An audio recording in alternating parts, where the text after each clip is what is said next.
नरखेडच्या उमेश पाटलांनी आमचे नेते शिंदे कुटुंबावरती टीका केली की पवार साहेबांनी अमुक दिलं तमुक दिलं तरी सुद्धा पक्ष सोडला वगैरे वगैरे वगैरे. काय हरकत नाही, टीका करणं मत व्यक्त करणं त्याचा संविधानिक अधिकार आहे. परंतु आपण टीका करताना मत व्यक्त करताना तो राजकीय सुसंस्कृतपणा याच्या अगोदर जपला असेल तर त्याला ते खातिरदारी केली पाहिजे आणि मग आपण ते समोरच्यावर बोललं पाहिजे. उमेश पाटील तुम्ही म्हणताय की पवार साहेबांनी हे केलं ते केलं, ठीक आहे ना, दिलं ना, कोण नाही म्हणताय, सगळ्यांनाच दिलं होतं ना. सगळ्यांनीच उभा केलं पवार साहेबांच्या काळामध्ये, सत्ता त्यांची होती, उभा केलं, सगळ्यांनी उभा केलं. मग सगळ्यांना टिकवाय जमलं का? कारखाने मराठवाड्यात पण नेले, विदर्भात पण उभा केले, तिकडलेही नेत्यांनी उभा केले, सगळ्यांनी नेत्यांनी कारखाने उभा केले होते. मग कारखाने टिकले कोणाचे? बबनदादांचा कारखाना का टिकला? बबनदादांचा कारखाना आज देशामध्ये सगळ्यात जास्त गाळप करणारा कारखाना आहे. कशामुळे एवढं सगळं होतंय? आज 10 दिवसाला पेमेंट करतोय बबनदादांचा कारखाना, मग कशामुळे होतोय याचाही विचार तुम्ही करा ना. 1 लाख लोकांच्या आसपास लोकांना रोजगार देण्याची भूमिका शिंदे कुटुंबाने घेतलेली आहे. पवार साहेबांनी जेवढं दिलं त्याच्या दुप्पट पवार साहेबाला या आमच्या तालुक्यानं दिलेला आहे ना. ज्यावेळेला खासदारकीला पवार साहेब या मतदारसंघाची चाचपणी करत होते त्याच वेळेला अकलूजमधनं टॅगलाईन चालवली गेली की माडा आणि शरद पवार पाडा. त्यावेळेला तुम्ही कुठल्या वेळात लपून बसले होते? त्यावेळेला पवार साहेब तुम्हाला दिसले नाहीत का? आणि मग त्यावेळेला शिंदे कुटुंबानंच पवार साहेबांना आग्रह केला होता ना की इथून तुम्ही लढा म्हणून. का लढले नाहीत? मग पवार साहेबांसाठी आमचं पण योगदान आहे ना तालुक्यामधून, आम्ही पण मतं दिली ना.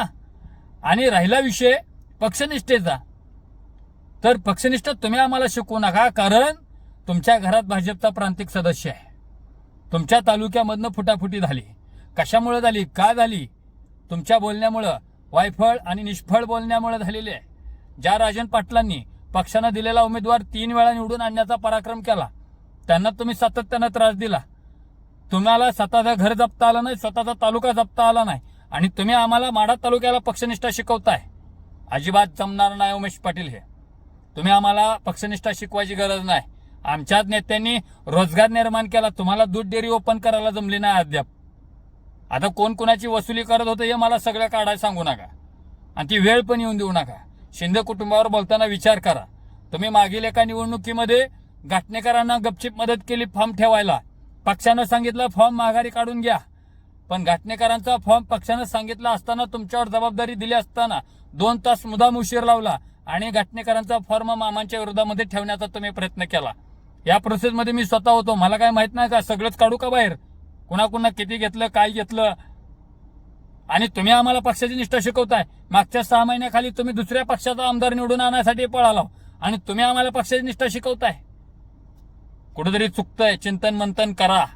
आणि तुम्हाला वाटेल हर्षल बागल जिल्हा परिषदेसाठी निवडणुकीसाठी तयारी करतोय, मग त्याला एबी फॉर्म कसा द्यायचा, त्याला तिकीट कसं द्यायचं हे बघतोच. मग मी आमच्या शिंदे कुटुंबावर कोण बोलत असेल तर ते खपवून घेतलं जाणार नाही. आणि जर तुमच्याकडे एबी फॉर्म, तुमच्याकडे काय असलं, अरे असले 1000 तिकीटं आम्ही शिंदे कुटुंबासाठी कुर्बान करू. तुमच्या पुढे हात पसरायची आमची वेळ येणार नाही, कधी येणार पण नाही भविष्यामध्ये. आमचे शिंदे नेते, मग ते बबनदादा असतील, ते संजय मामा असतील, हे खंबीर आहेत. कार्यकर्त्याला न्याय देण्याच्या भूमिकेसाठी ते योग्य निर्णय घेतात. त्यांनी केलेला विकास, त्यांनी राबवलेल्या योजना, त्यांनी निर्माण केलेल्या संस्था आजही ठामपणे चांगल्या पद्धतीने चालतात. का तर त्या लोकांच्या विचारांसाठी, लोकांच्या मार्फत, लोकांच्या जीवावर उभा केलेल्या त्या संस्था आहेत. त्या संस्था काय स्वतःला हडपण्यासाठी नाही आहेत. तुम्ही अकलूजकरांनाही प्रश्न विचारा ना पक्षनिष्ठेचा. तुम्ही अकलूजकरांना विचारा ना, संस्था का बुडवल्या, लोकांची देणी कधी देणार, पवार साहेबांच्या विरोधात टॅगलाईन का चालवली, माडा आणि शरद पवार पाडा. विचारा तुमच्यात दम असेल तर. तुम्ही अजित पवारांच्या भूमिकेच्या विरोधात काम केलं विधानसभेला, का केलं? त्यामुळे स्वतःच्या घरावर जर अंधार असेल तर त्यांनी दुसऱ्याला उजेड देण्याचा प्रयत्न करू नये. जिनके घर खुद शीशे के होते हैं उन्होंने दूसरे के घरों के ऊपर पत्थर नहीं फेकना चाहिए. हा शेवटचा इशारा देतोय. नेत्यांच्या विरोधात बोलणं खपवून घेतलं जाणार नाही. उमेश पाटील, तुम्ही एका पक्षाचे जबाबदार पदावरती आहात. बोलताना थोडासा अभ्यास करून बोललं पाहिजे असं मला वाटतंय. पवार साहेबांनी 100% दिलं आणि त्याचे लाभार्थी फक्त माढा तालुक्यात नाही आहेत, फक्त जिल्ह्यात नाही आहेत, तर संबंध देशभरातली कारखानदारी ही पवार साहेबांच्या हाताला धरून उभा राहिलेली आहे. आणि त्यावेळेची सत्ता एक हाती सत्ता असायची. त्यावेळेची सत्तेची गणितं आणि भूमिका वेगळ्या होत्या. आज सत्तेची गणितं आणि भूमिका वेगळ्या आहेत. सत्तेचं विकेंद्रीकरण आज झालेलं आहे. त्यावेळेस सत्ता एक हाती असायची, आज सत्ता 3-3, 4-4 पक्ष मिळून आहेत. आणि आजच्या सत्तेच्या चक्रव्यूहात स्वतः पवार साहेबांचं कुटुंब अडकलेलं आहे. त्यांच्या दारापर्यंत, उमऱ्यापर्यंत ते गेलं.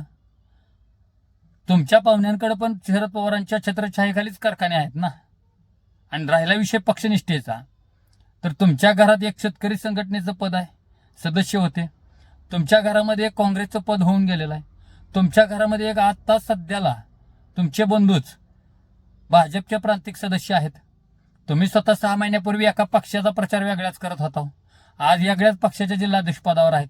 पवार साहेबांच्या दारात गेला, तिथं त्यांचं पद भेटलं नाही म्हणून पुन्हा माघारी आला अजितदादांकडे. अजितदादाच्या मागे लागून पक्षाचं पद घेतलं आणि तुम्ही आमच्या माढा तालुक्याला पक्षनिष्ठा शिकवायची.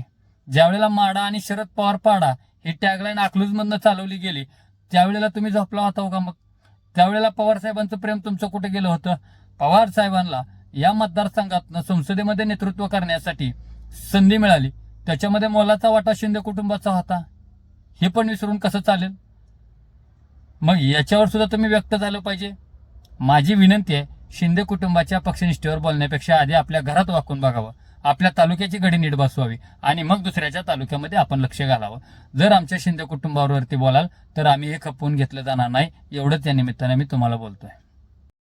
जनसंवाद न्यूज, लोकशाहीचा बुलंद आवाज. आमचे सर्व अपडेट मिळवण्यासाठी जनसंवाद चॅनल सबस्क्राईब करा, व्हिडिओ लाईक करा, व्हिडिओ शेअर करा, आपले मत व्यक्त करा. लोकशाहीचा आवाज कायम बुलंद राहावा यासाठी आम्ही कार्यरत असून आमच्या कार्यात आपणही योगदान देऊ शकता.